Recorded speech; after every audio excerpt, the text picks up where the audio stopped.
Éco-Afrique. 26 minutes d'économie africaine en particulier. Un rendez-vous hebdomadaire pour déchiffrer et analyser l'actualité économique africaine.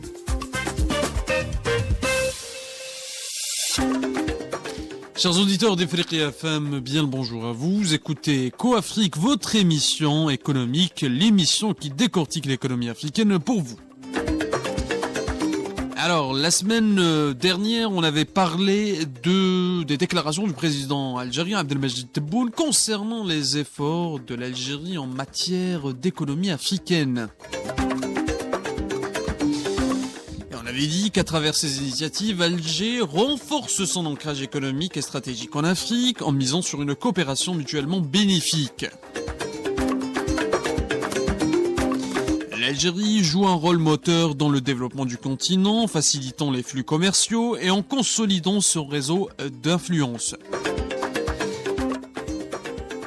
Et justement, nous allons approfondir ce sujet avec notre analyste en économie, Mahfoud Koubi. Bien le bonjour à vous, Mahfoud Koubi. Bonjour Abdelmalek. Bonjour.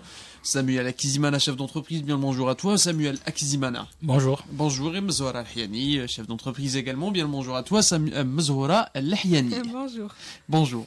Alors, donc je commence avec vous, Mahfoud Koubi, concernant justement le rôle stratégique que joue l'Algérie. La semaine dernière, nous avons évoqué ce sujet justement à l'occasion de la rencontre périodique du président algérien Abdelmajid Tebboune avec la presse algérienne, où justement les efforts de l'Algérie, les initiatives de l'Algérie en matière de dynamique en matière d'économie africaine et d'intégration économique africaine ont été évoquées.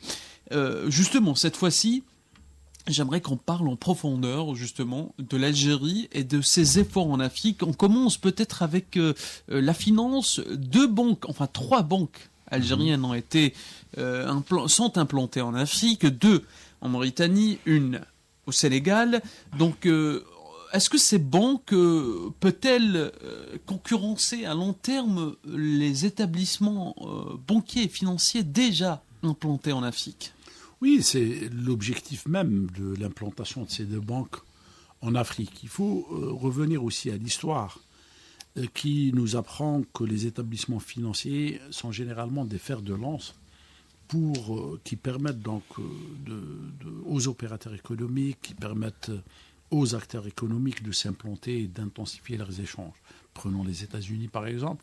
Donc les premières missions d'installation des Européens ont été systématiquement accompagnées d'ouverture de guichets bancaires du moment où investir, échanger, commercer implique nécessairement des échanges financiers. Exactement. Ouais. Depuis 60 ans, depuis plus de 60 ans, 63 ans pour être plus précis, donc il n'y a pas eu justement cette prise de conscience pour aller vers l'avant et créer ces guichets qui permettent donc de rapprocher les acteurs économiques et d'opérer des transactions, en toute sécurité et 2, en toute rapidité. Et pour faire du commerce, ces 2 éléments, donc la rapidité et la sécurité, sont au centre des préoccupations des uns et des autres. Ceci donc démontre cette prise de conscience, démontre aussi la rapidité en matière de prise de décision et d'ouverture de ces guichets, de ces banques, qui vont être suivies, il faut le rappeler, par l'ouverture d'autres banques. D'autres banques, oui. Au Côte d'Ivoire, etc. Donc, ce qui donnera beaucoup plus de capacité aux opérateurs d'être présents et d'augmenter donc de leur volume. Oui. Et surtout, il faut rappeler que l'ouverture de ces banques vient répondre favorablement à une demande accrue de la part des différents acteurs économiques algériens principalement, mais pas que... Établis en Afrique, de l'Ouest. Samuel Akizimana, quelles sont les implications de l'ouverture de banques algériennes en Afrique pour vous ? Déjà, M. Koubi a pu parler sur ça. Moi, je dirais, en regardant la chose sur le terrain, la plupart des acteurs économiques en Afrique la plus grande des choses qui faisait aussi freiner un peu les échanges, malgré qu'il y avait la ratification des accords, notamment de la ZLECAf, dans certains pays, c'était la confiance entre les acteurs économiques. C'est-à-dire que, vous savez, les colonisateurs, ils ont fait en sorte que nous, en tant qu'Africains, on ne se connaisse pas. Ils ont fait en sorte que nous n'ayons pas la confiance entre nous en tant qu'Africains. Et du coup, il fallait rétablir cette confiance en tant qu'Africains et surtout créer des mécanismes et des infrastructures pour qu'il y ait cette confiance entre les acteurs africains. D'où la création de ces banques est très importante. Pourquoi ? Parce qu'une des choses, il faut que la personne qui est en train de faire cette exportation ou qui est en train de faire cette importation puisse être rassurée. Comme M. Corbier a parlé, sur la rapidité des transactions, aussi la rapidité pour recevoir son dû. Parce que là, quand on parle sur les côtés économiques, c'est côté argent. Et là, c'est une prise de conscience qui est très importante. Donc, il fallait des mécanismes qui permettent d'établir cette confiance entre les acteurs économiques. D'où les banques sont très importantes. Parce que si on veut développer l'intégration économique au niveau d'Afrique, il faut aussi l'implantation des systèmes qui permettent à ce qu'il y ait cette confiance entre les acteurs économiques. C'est-à-dire que c'est plus facile pour des acteurs, par exemple, quand on parle de la Mauritanie, quand on parle du Sénégal. C'est pour ça on voit que les échanges entre l'Algérie et la Mauritanie et le Sénégal, etc., il y a des grands volumes qui augmentent chaque année. Pourquoi ? Parce qu'il y a cette confiance. Parce que les acteurs sénégalais ou les acteurs mauritaniens, ils ont cette confiance en ça. Ils savent qu'il y a des structures établies qui permettent à ce qu'il y ait cet échange. Et c'est ça qui freinait aussi la ZLECAf parce qu'il manquait certains mécanismes qui permettent de créer la confiance et l'échange entre les acteurs. Oui, c'est bien parce que actuellement, si on regarde avec tous les projets, c'est ce qu'on a parlé dans l'émission précédente la semaine passée. On regarde avec les infrastructures qui sont en train d'être mises en œuvre, notamment la haute transaérienne, etc. Il faut aussi des mécanismes bancaires qui permettent à ce qu'il y ait des échanges entre les acteurs. D'où la création de ces banques permet à ce qu'il y ait une confiance. C'est-à-dire que moi, je parlerai plus sur le côté confiance entre les acteurs. Parce que si on ne se connaît pas, il faut qu'on apprenne à se connaître et qu'il y ait des mécanismes qui nous permettent de nous faire confiance les uns des autres. D'où la création de ces banques, c'est une stratégie incroyable qui est importante pour l'intégration régionale africaine parce qu'on a besoin de cette confiance et sur le côté monétaire aussi. Oui, en fait, moi, je dirais que je vais compléter ce que Samuel était en train de dire parce que quand il y a ces échanges continentaux entre l'Algérie et les autres pays d'Afrique, comme M. Kaoui l'a dit, on a besoin des services financiers. On ne peut pas avancer sans services financiers. Donc, si ces banques sont, si l'Algérie réussit à implémenter des banques partout dans d'autres pays d'Afrique, ça va permettre à ce que il y a aussi des investissements, genre des acteurs algériens qui vont investir dans d'autres pays d'Afrique, qui vont explorer, par exemple, l'Afrique de l'Ouest, l'Afrique de l'Est et l'Afrique centrale, etc. Et sans banque, ça va être un peu compliqué. Déjà, on a vécu l'expérience parce qu'avant l'ouverture de ces banques algériennes au Sénégal, etc., c'était un peu compliqué. Donc là, avec cette banque, ça apporte une valeur ajoutée. Ça apporte un plus à l'économie et ça permet à ce que les investisseurs algériens, déjà, ça facilite pour eux le processus d'investissement, également pour les autres acteurs africains. Donc c'est un apport de plus. Et il n'y a pas que les banques. Il y a plusieurs choses, comme, en ce qui concerne les finances, que l'Algérie a apporté. Donc en fait, il y a plusieurs produits et services financiers. Donc, exactement. Mahfoud Koubi, quelle opportunité ces nouvelles initiatives, les initiatives annoncées par le président algérien la semaine dernière, Abdelmadjid Tebboune, comment justement ces opportunités de ces nouvelles initiatives offrent-elles aux entreprises algériennes qui souhaitent s'implanter en Afrique? Que offrent-elles justement? La chose la plus importante, c'est que, ça les rassure.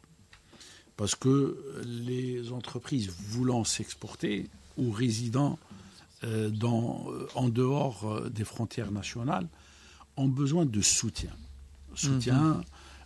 Car les incertitudes, quand on s'exporte, l'environnement est nécessairement différent, avec tout le poids de cette différence en matière d'incertitude, aussi bien sur le plan institutionnel, économique, financier, etc. Deuxièmement, en parlant d'infrastructures et de soutien, parce qu'il s'agit surtout de soutien de la présence d'entreprises algériennes à l'étranger ou de soutien à l'acte d'exporter ces biens et de services. Les efforts qui ont été faits par l'État algérien ces dernières années en matière de soutien aux entreprises exportatrices, que ce soit par la prise en charge de certaines dépenses liées justement à l'exportation. À titre d'exemple, les 50% de prise en charge de frais de transport s'inscrit donc dans cette volonté d'encourager les entreprises algériennes d'aller vers les marchés extérieurs, mais vers les marchés africains en particulier. Ouais. Si on prend en considération l'importance des lignes aériennes ouvertes dans plusieurs capitales, plus de 8, 9 capitales africaines, en une période très, très réduite, ceci atteste de la volonté de donner aux entreprises algériennes cette capacité de répondre rapidement à des demandes venant de pays africains. Et les résultats se sont fait sentir dans la mesure où vers des pays comme le Sénégal, la Mauritanie ou avec le Niger par exemple, il y a eu une intensification de rapports qui est venu un petit peu se situer à hauteur de 80 voire 100% des volumes réalisés antérieurement. Donc ceci dénote d'une chose qui est importante, c'est que les opérateurs algériens ne sont plus seuls à faire face aux incertitudes d'une Afrique qui, il faut le dire aussi, reste pas assez connue, pour ne pas dire méconnue, où les progrès technologiques ne permettent pas justement une fluidité en matière de présence, en matière de transport, en matière de circulation d'informations. Mais là, c'est aussi le rôle que l'Algérie est en train d'assumer en servant d'exemple et justement en honorant tous ces engagements par rapport aux différentes résolutions qui ont été prises dans des différentes instances de l'Union africaine, que ce soit celles se rapportant aux sphères commerciales ou aux sphères économiques.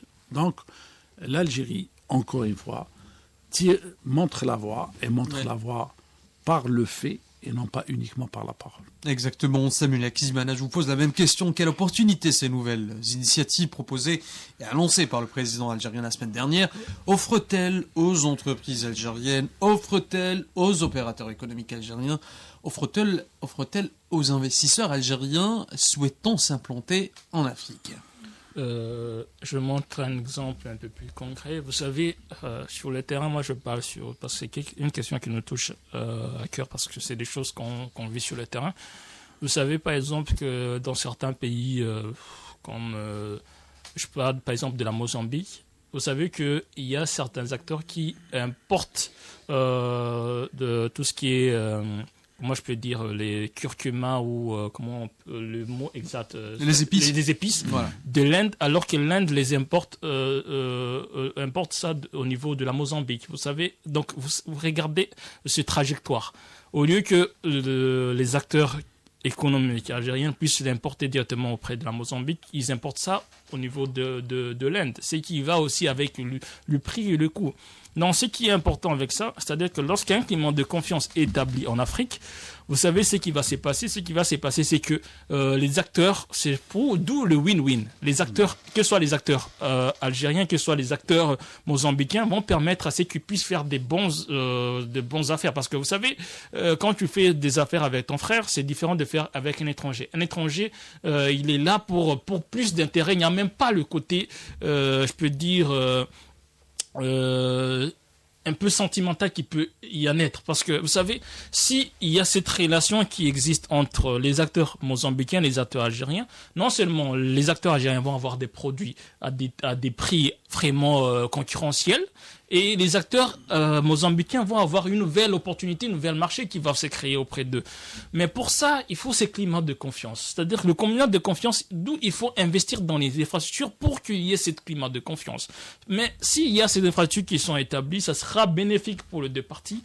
Moi, je vais parler maintenant sur le côté. Ça serait même intéressant pour des acteurs algériens voulant faire du business, par exemple, dans d'autres pays où il y a ces infrastructures qui ont été établies. Ça serait plus facile pour eux parce qu'il y a un climat de confiance. Il y a les mécanismes qui seront déjà mis en place pour que ça puisse leur permettre de prendre ces risques et d'investir dans d'autres pays. Parce que la plupart des choses qui fait que les personnes n'investissent pas réellement en Afrique, comme M. Corbi a pu le dire, pour ne pas dire qu'on sait qu'on n'est pas, mais on sait qu'on n'est pas très bien, c'est-à-dire qu'on ne veut pas prendre le risque d'aller investir dans un pays qu'on ne connaît pas.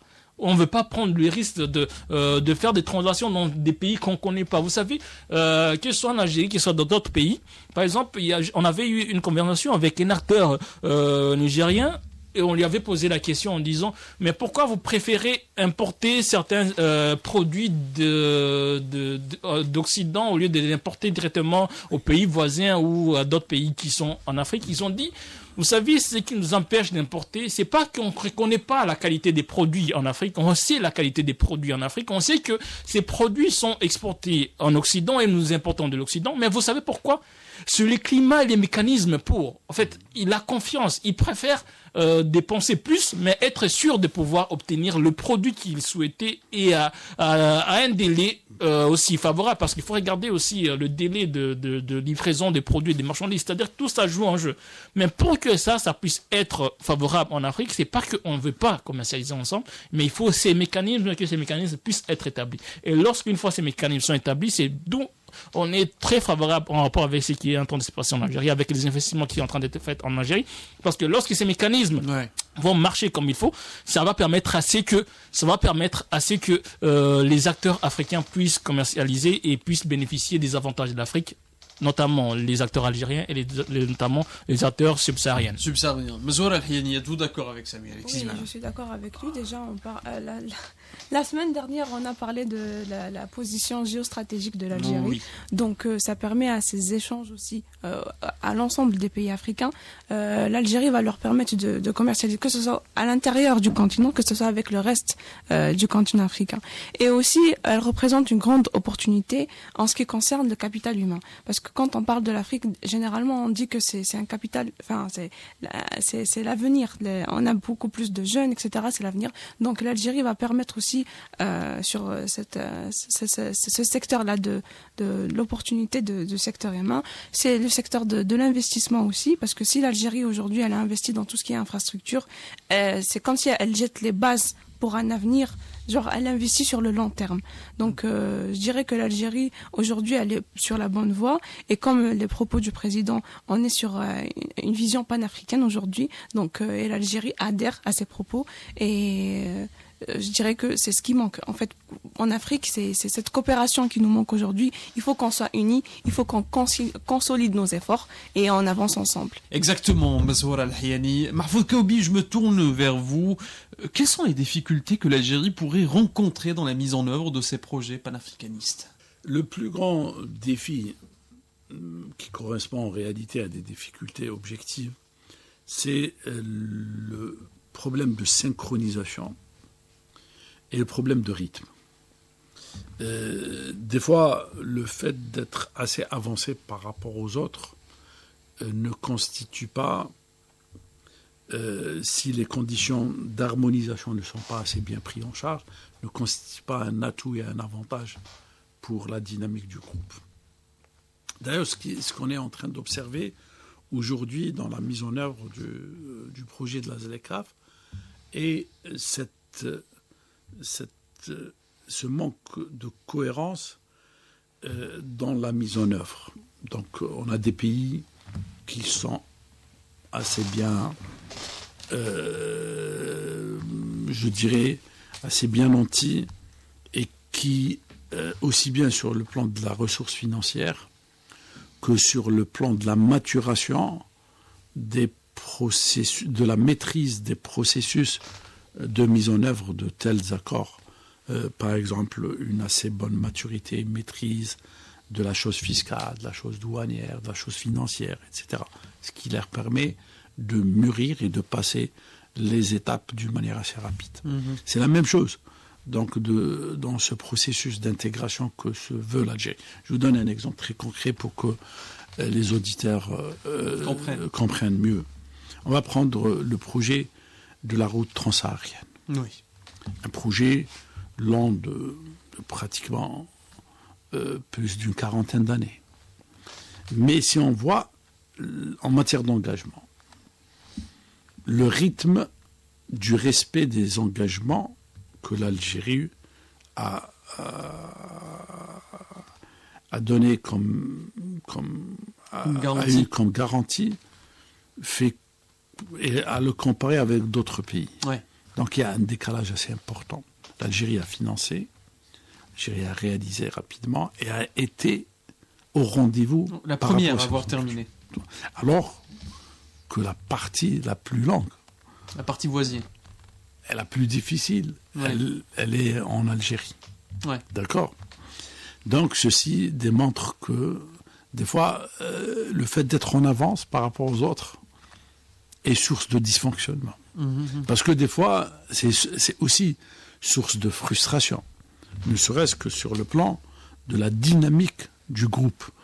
Quand on honore ses engagements, que les autres sont relativement à la traîne, ça produit un sentiment de frustration qui n'est pas assez bénéfique pour la dynamique du groupe.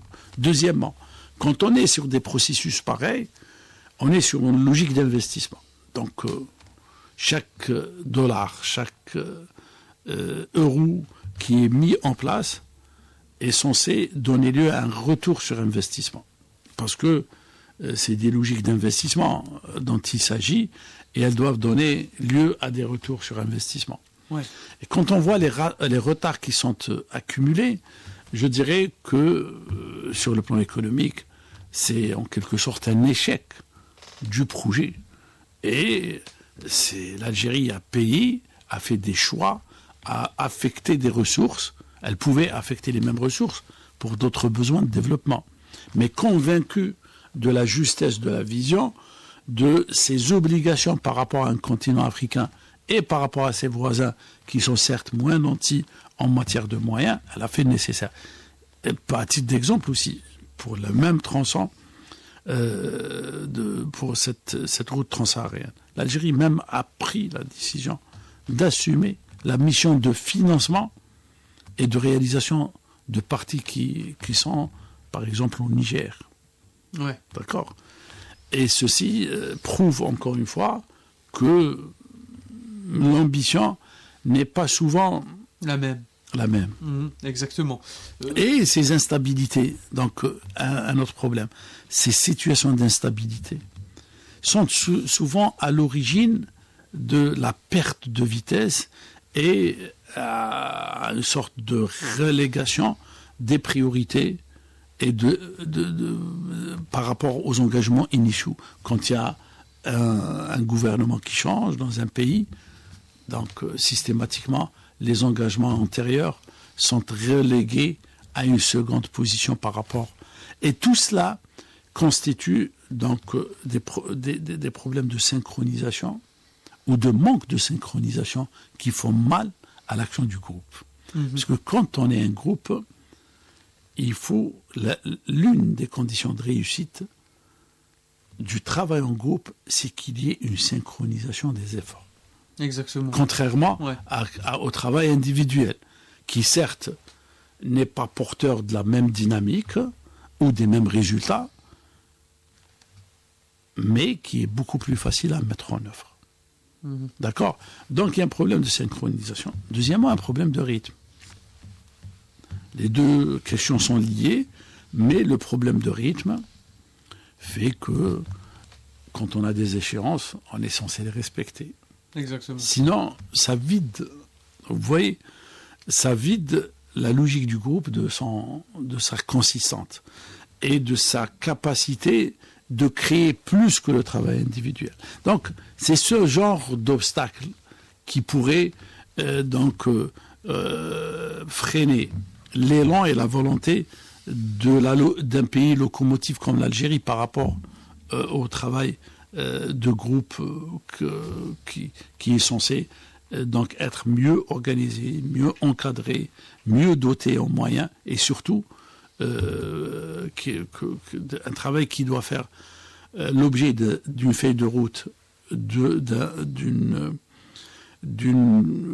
logique opérationnelle basée sur des indicateurs de performance et des indicateurs de performance qui devraient être respectés par tous. Exactement. Ouais. Exactement. Voilà, on termine justement sur cette note. Mahfoud Kaoubi, merci d'avoir répondu à mes questions. Merci aussi à Samuel Akizimana, à Mzouara Merci Al-Heni, beaucoup. d'avoir répondu également à mes questions. Je tiens à vous remercier, chers auditeurs, et vous dire Saha Eidkoum.